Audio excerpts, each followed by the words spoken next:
everybody! Today's video I'm going to be sharing with you guys my hair growth journey over the last 3 months, as well as some tips and tricks that I have been doing to help my hair grow. So I'm going to be showing you a few video clips. The first video clip I'm going to be showing you guys is from April 11th, and it is almost exactly 3 months from today. And then the second one I'm going to be showing you is sort of that middle video from May 29th, and then today is July 12th. So before I jump right into showing you guys the video clips, I do want to go over just a few things as of right now with my hair. If you are new to my channel, you probably do not know that I typically do have in some sort of extension, such as tape-in. Sometimes I do keratin, and right now I don't have anything in. My hair is very fine naturally. I wouldn't say it's thin, but it's very fine and damaged from just heat styling and going blonde. And when I say damaged, I don't mean that it's really fried necessarily. My hair is just blonde and a little bit porous, and the sides have trouble growing. So like I said, my hair is fine textured, but I would say that the amount I have is considered normal. It's just that I am trying to grow it out, especially my layers. I'll show you here, my layers are pretty short. So obviously if I have shorter layers, it doesn't fill out this part of my hair. So keep that in mind, that my hair is on the fine side and a little bit thinned from damage, but my hair is in pretty good condition as of right now. I have definitely had extremely and severe damaged hair in the past, but I have been babying my hair over the last 6 months, I would say. So I'm just going to be showing you guys tips and tricks and showing you video clips over the last 3 months of my hair journey. So this first video clip I'm about to show you is from April 11th. Like I said, it was almost exactly 3 months from today. So I'm going to be showing you guys and explaining how my hair was and what state it was in at that point and what I was doing. So let's just jump right into that.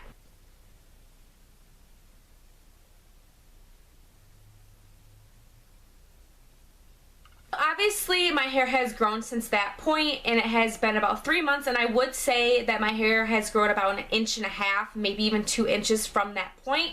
On average, hair does grow about 1/2 inch a month, so keep that in mind, that you are not going to get an extreme amount of growth in a 3-month period. But for me, it was enough for me to really see the difference in my hair, and I'm finally comfortable not putting extensions in to add length or volume to my hair.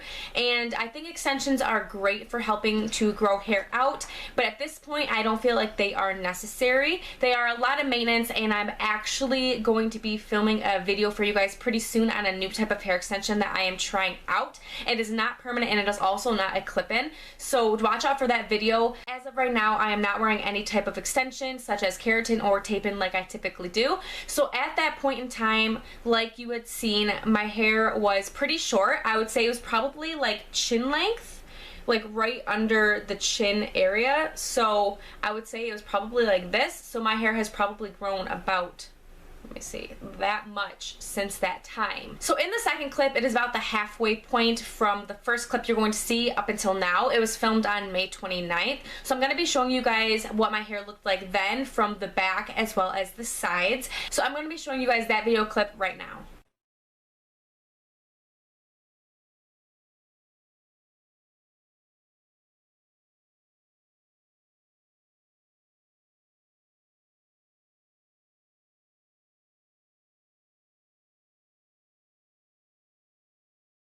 So at that time, I was wearing tape-in extensions to add length as well as add thickness in the sides once I took everything out except the sides. And if you are new to my channel and go back in some of my recent videos and I had longer hair, those were tape-in extensions. So like I said, I don't have any in right now, and about a month after filming that first video clip, I switched to tape-in extensions, and then I took them all out the back and then just had a few to fill in the sides, and now I don't have any in at all. So keep that in mind, that at that point I was wearing extensions, and the video clip you see is when I took them out to retape them and wash my hair as well as trim my hair. So that is that video clip that you saw, and I am going to be showing you guys a 360 of my hair now in just a second, but I did want to show you guys those video clips before kind of going over tips and tricks and how my hair is doing now. So here is my hair obviously at the 3-month mark, and you can see that it has grown quite a bit.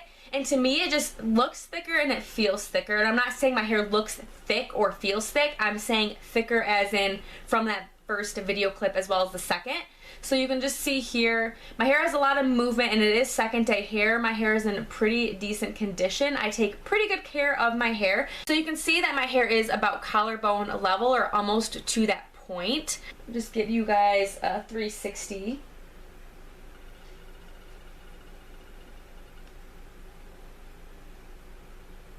So now I'm going to be going over tips and tricks that I did during that 3-month time that I think helped my hair grow significantly.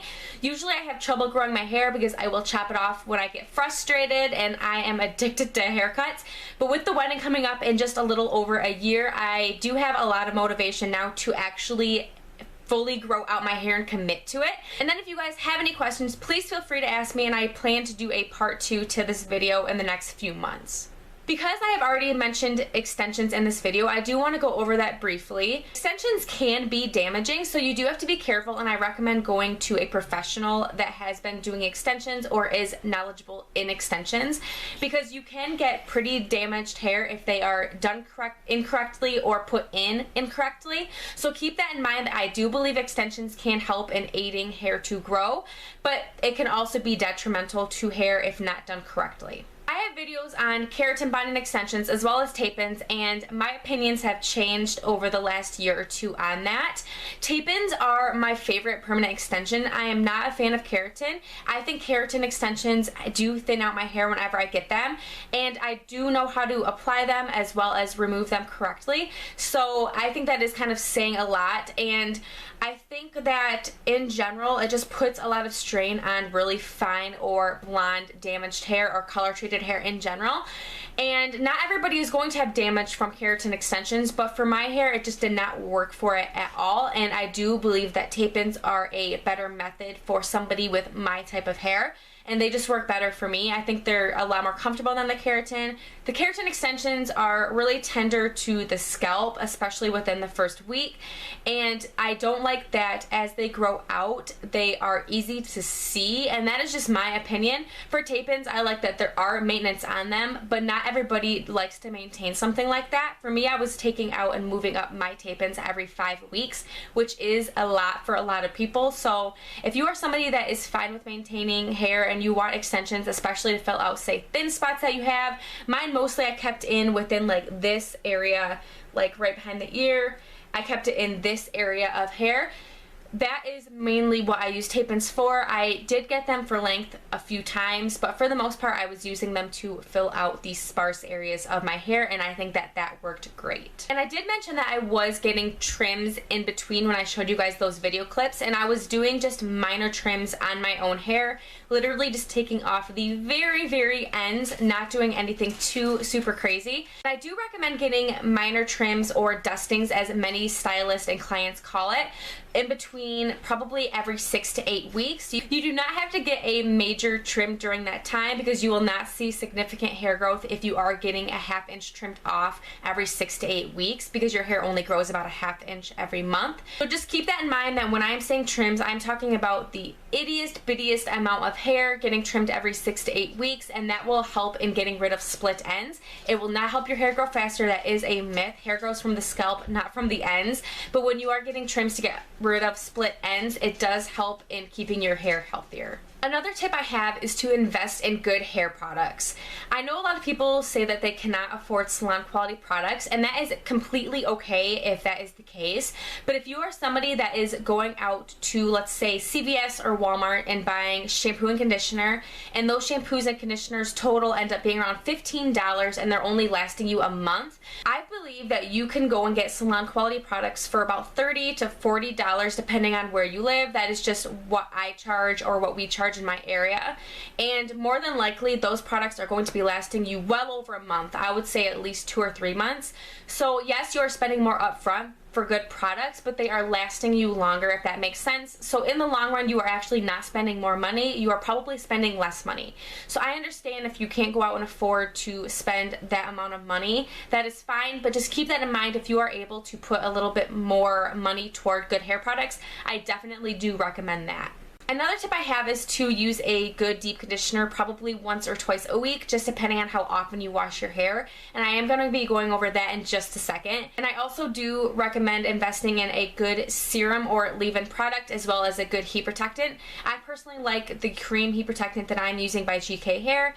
I think creams are a lot better than the sprays ever since switching over, but that is just my personal opinion. Just make sure you are using a heat protectant every time you style your hair. So that leads me to my next tip on washing your hair less. I am somebody that typically goes every other day, but I'm starting to stretch that out to every third day. So let's just say that on Monday I wash my hair. I will not wash it Tuesday and I will not wash it Wednesday, but then I will wash it Thursday. So I am going every third day on washing my hair. Before I was washing every other, so I would typically wash it Monday, Wednesday, Friday, etc. and I would do it that way. But being able to extend hairstyles is definitely something that's going to help in growing out your hair.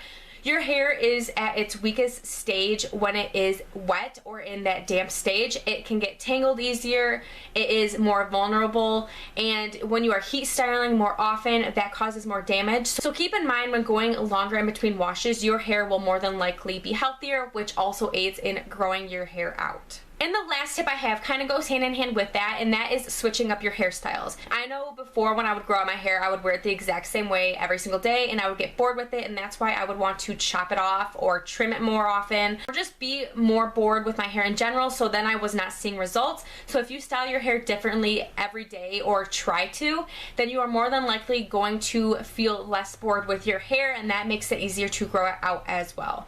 For me, since my hair is a little bit more on the fine side, what I have been doing like this is just tucking my hair behind my ear, and that is just showing you more the length in the back, and then it just plays up a different style when I'm wearing it straight or curly. Another thing I've been doing a lot lately is the half bun, and you can do regular buns with headbands. I also do Dutch braids a lot, or just braided bang area. So just try different hairstyles, and that should help you guys as well. So that is it for this video. I hope it was helpful for you guys. If you have any questions, comments, concerns that you want me to address in the next hair growth journey video, please let me know. I plan to do it probably every 2 or 3 months just to give you guys a good idea on how my hair growth is doing. I will be adding more tips and tricks into the other one, so if you guys have any questions, please feel free to ask. If you are new to my channel, welcome. I hope you stick around and subscribe, and I hope to see you all in the next one. Bye everybody.